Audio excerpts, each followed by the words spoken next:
and the government cannot achieve the changes needed to some of the UK's experience.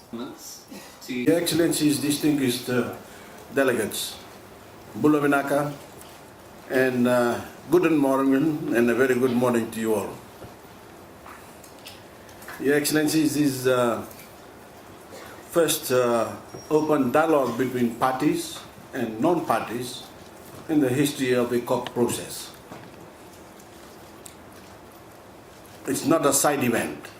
It has been mandated by the parties, and it's designed to bring state actors and non-state actors together in the Bula zone.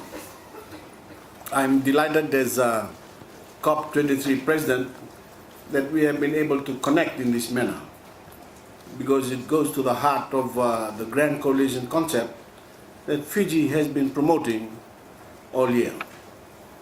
Of course, we understand that the formal negotiations are governed by the idea of a party-driven process. But we also understand that the rich variety of non-state actors represented in this room have a great deal to contribute to that process. In fact, without the non-state actors, we will fall short of the objectives set by the parties. It is critical that we enhance the engagement between the various elements of the Grand Coalition, whether it is in the development of the next NDCs, the nationally determined contributions to meet the objectives of the Paris Agreement, or improving the procedures here at the COP to take in the contributions of non-state actors. When we learn more about what is actually being delivered at the local level, we may find that our NDCs can be enhanced relatively easily, because so much is already happening there that has not been accounted for.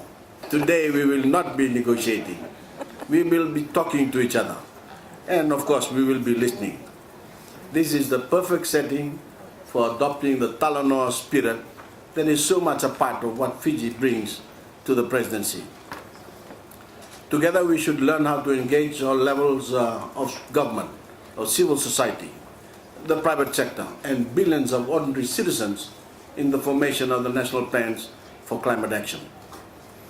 There will be good experiences to share, and frankly, it's the only way forward. But we must also be honest about what is not working, because the Talanoa Spirit isn't just about being nice to everyone, although respect is essential. It is about contributing to a solution that requires a degree of straight talking. And whoever you represent today, I encourage you to embrace that spirit. Honest, constructive dialogue for the common good. Your contributions will be noted, and a report will be delivered to the Bureau that I chair. And I can assure you that your views will be taken into account. I will now hand over to Her Excellency, the Executive Secretary of the UNFCCC, Patricia Manoza, and I wish you well in the discussions. Vinaka Babalevu, thank you. Danke schön.